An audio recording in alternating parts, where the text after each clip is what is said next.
I guess I'm the first one from Stanford since Hank isn't here to welcome you. It's really an honor to have everybody here visit us, and I'm particularly pleased to talk to you today.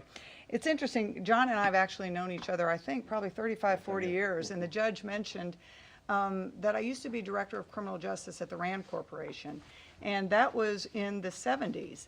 And interestingly enough, our bread and butter in terms of support was doing risk assessments for parole boards. And I was thinking about it, given this discussion today, how risk assessment tools used to be the province of scientists. And now they're the province of a lot of private companies. And so I want to talk a little bit about, I've been thinking also about the presentation we heard this morning from Professor Jones, where he was talking about promise versus peril. And I guess I want to think about the peril a little bit of risk assessment. There's no doubt that risk assessment is ubiquitous. I mean, it is all over and growing in an astonishingly large rate. John and I actually do different kinds of risk assessment. I look at risk assessment generally for the felon population, who will be rearrested if placed under different kinds of community sanctions, who will be reconvicted, reincarcerated, who do we want, as I think the judge also said, who do we want to place in prison, who do we want to put under probation, what kinds of conditions, reduce recidivism. So I look at a general population where I think John looks more at mental illness and the prediction of violence. So with some of that, because some of my comments, I find different factors related to predicting increased recidivism. And that's just to mention that we're looking at different kinds of population. And it might be also, by the time I'm finished, you will think that I'm not in favor of risk assessment. The truth is I actually am. But I'm also kind of buyer beware. And because I was involved at the early part of my career in developing the statistical models that produced many of the risk assessments that are now in use, I can go into that database and try to provide some of the. It's absolutely true that the use of risk assessment, as John mentioned, improves accuracy. In fact, even the best trained federal probation officers, this has been run on probation agents, who are trained, more educated than state probation agents, who know about individual behavior, even after they've gone through extensive training about cognition, kind of what works literature, evidence-based programming. Even their accurate predictions can be improved by 10 to 20% if they use an actuarial risk protection as opposed to simply their clinical judgments.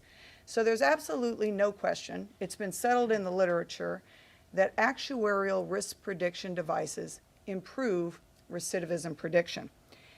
And they have an empirical base. They also improve consistency in sentencing, which is important. They also, importantly, and this is why I think that they will continue to grow in every sector of criminal justice decision making, they allow us to redirect resources. We don't think about this as being the reason why so many agencies are adopting risk assessment. Not because they really think it improves individual decision making, but it allows, in a time of shrinking budgets, agencies to reallocate their allocated dollars to their highest risk clients. So we're seeing a lot of agents who are very, if you go out and interview agents, and the judge mentioned that I'm evaluating the prison downsizing as a response to Plata Coleman. Now, I think we have one California judge. We've in the last 9 months downsized our prison population by 40,000, which is the biggest decline in a prison population ever conducted in U.S. history. The state, without going into a lot of detail, allocated to the counties $1 billion. $1 billion in the first year and $1.3 billion in the second year. We're 16 months into it. Part of what I have 4 grants looking at various aspects of how this is going to impact California. But one of the grants has been tracking the money. What did counties choose to spend their money on right out of the gate? Number one thing, given our topic, risk assessment tools.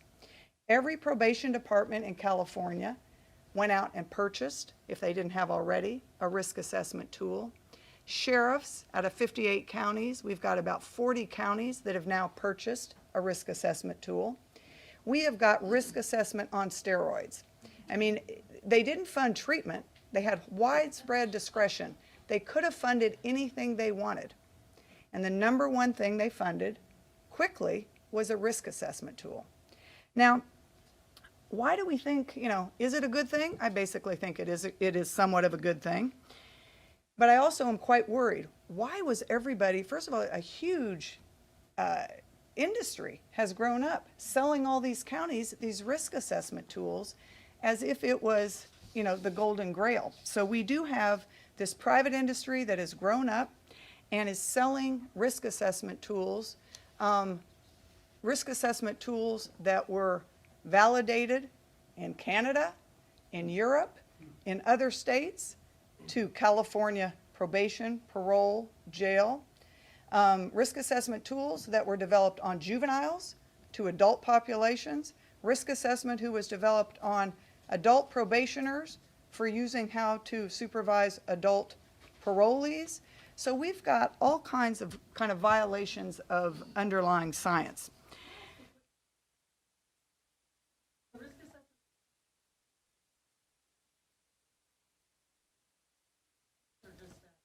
Okay, so what I was just going to explain is if you think about what a risk assessment tool, and if I haven't answered your question, re-ask it to make sure I did cover it.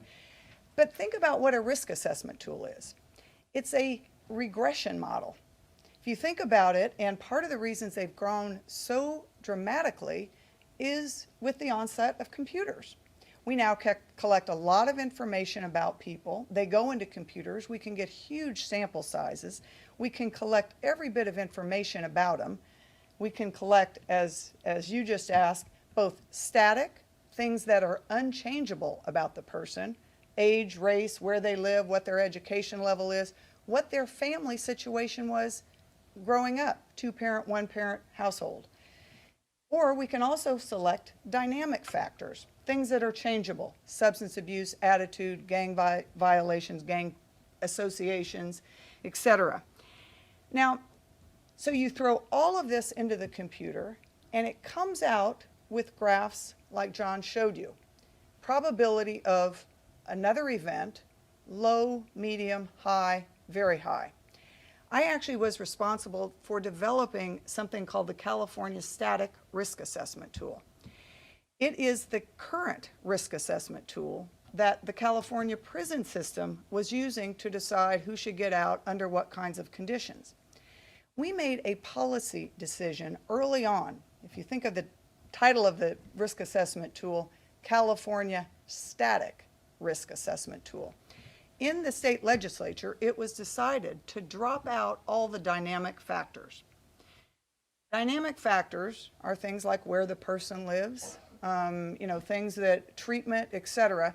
We dropped out all of that, and California decided to only use 10 items. 7 of the items are prior criminal record. They thought that would be the fairest. So we simply use age, gender, prior record. We dropped out race, which was another high predictor. I want to make one particular point. That is a policy choice. When you drop out a lot of the factors, you lose predictive power. So in California, we're using a risk assessment tool that is about 60 to 65% accurate. It's better than chance, which would be about 50%. We're improving our accuracy a little bit, and importantly, we could have improved our accuracy actually about 20 to 22% if we included everything we knew about the offender. But we thought that some of it was inappropriate, so we dropped it out. But I want to tell you why I have problems with it. And I've only started thinking about why I had problems with it because it's just been off the shelf, just, no buyer beware or no scientific caution. Now, I want to talk about a couple of things that is wrong with risk assessment tools, especially when we purchase them from providers that are making money and selling us instruments that have not been validated locally. One is they're not location sensitive. And for example, one of the biggest predictors in California is whether or not a juvenile was committed to a California juvenile custody environment. So if they were the old CYA, for if state custody for a juvenile. Age at first arrest, highly predictive. Now, what goes on in the California prison system, the youth prisons, used to be incredibly criminogenic. You would never send a kid there if you had any other options. Nothing good happened in the old CYA. I think we're doing better now. So yes, it was predictive. Kids that went there, first of all, they were probably worse to begin with, and they got worse when they got out. That is highly predictive, but it may not be true in other states. Missouri has a totally different youth system, Florida, some of the other states, where they have small group homes. Would that be, sending somebody to a youth facility in your state so highly predictive of increased recidivism if you didn't look at your juvenile facilities? It may, in fact, be producing some good effects, and we see that in other states. So it's got to be validated in your local system. It also has to be time sensitive.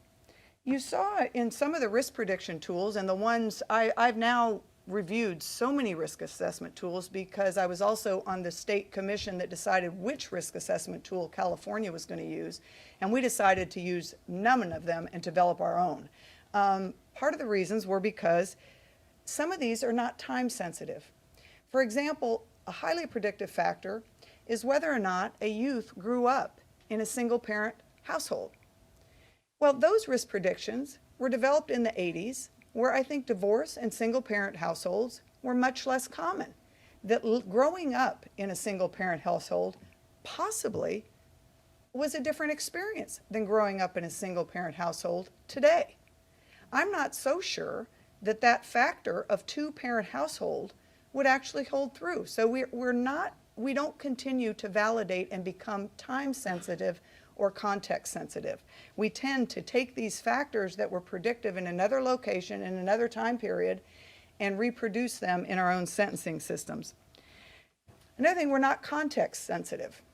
Another factor that we often use, and I use this for my class, I don't think anybody's here from Missouri, but you can go up to the Missouri Sentencing Commission, and they have a Mosaic computer program. You enter in crime type, a few factors about the offender, and it prints out the recommended sentence. Now, I had my students do this, I use this as an example.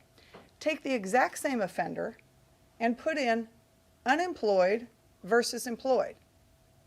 Often simply that one factor can shift the sentence recommendation for a community-based alternative versus go to prison. The go to prison is the person that was unemployed. Well, when the unemployment rate was 5%, maybe being unemployed meant something. When we now know that in inner city communities, the unemployment rate may be 20 or 30% in some locations, is being unemployed predictive?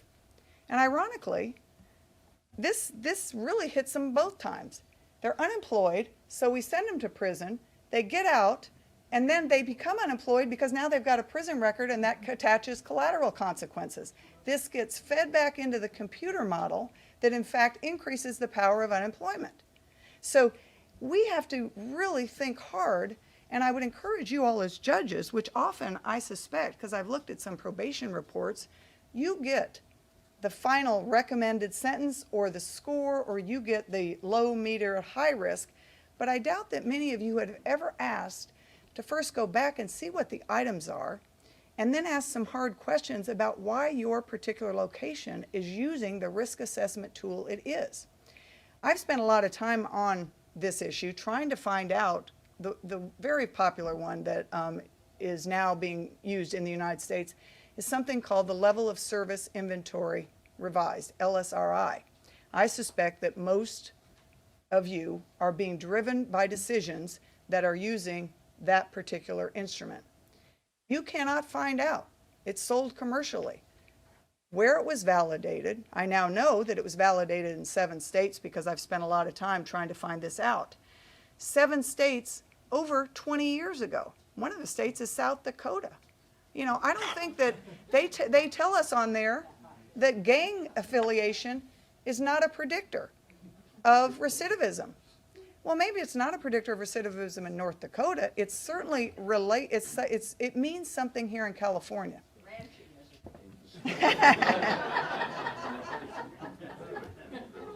So I think we need to measure that and think hard about what's going in the input. I also want to quickly say something about what we're predicting. So, you know, recidivism has no uniform definition in the United States. It can be arrest, conviction, return to incarceration. It can be whatever we want it to be. It can be over a 3-year period, a 6-month period. So we have no real definition. Now, let's say, so criminologists recommend that you use the behavior, the recidivism outcome closest to the behavior, which would be arrest. Because if let's say you predict, this computer model is now predicting conviction or reincarceration, we know that conviction is furthest from the behavior and all kinds of policy and system variables enter. What was filed, what kind of defense attorney the person had, what kind of